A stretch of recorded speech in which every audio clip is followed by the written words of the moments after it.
আসসালামু আলাইকুম, welcome back to my channel. আশা করি যে যেখানে আছেন আল্লাহর রহমতে খুব ভালো আছেন। আজকে আপনাদের সাথে শেয়ার করব খুবই ঝাল একটা রেসিপি। তো আশা করি আমার রেসিপিটা আপনাদের কাছে খুব ভালো লাগবে। ভালো লাগলে ভিডিওটা সম্পূর্ণটা দেখতে থাকেন। তো আমার আজকের রেসিপি হচ্ছে চাপটি। চাপটির জন্য প্রথমে নিয়ে নিলাম ময়দা, দিয়ে দিলাম স্বাদ মতো লবণ, তারপর দিয়ে দিলাম পেঁয়াজ কুচি, তারপর দিয়ে দিলাম হচ্ছে চিলি ফ্লেক্স।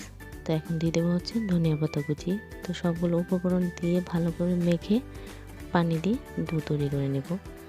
তো আমার রেসিপিটা যদি আপনাদের কাছে ভালো লাগে তাহলে ছোট্ট করে একটা লাইক দিয়ে দেবেন, আর যদি বেশি বেশি ভালো লাগে তাহলে সাবস্ক্রাইব এবং শেয়ার করবেন, আমার পাশে থাকবেন।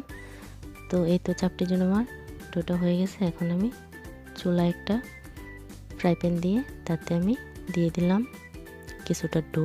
তো আমি ডোটা দিয়ে কিভাবে চেপে চেপে দিতেছি সেটা একটু ভালো করে লক্ষ্য করেন, আশা করি আপনারাও পারবেন।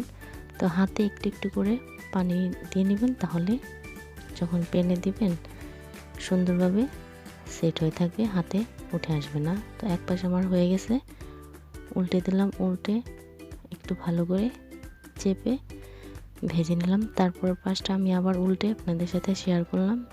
খুবই সুন্দর করে ভাজা হয়ে গেছে। তো ভালো লাগলে সবাই পাশে থাকবেন, বেশি বেশি করে শেয়ার করবেন। সবাই খুব ভালো থাকেন। আসসালামু আলাইকুম।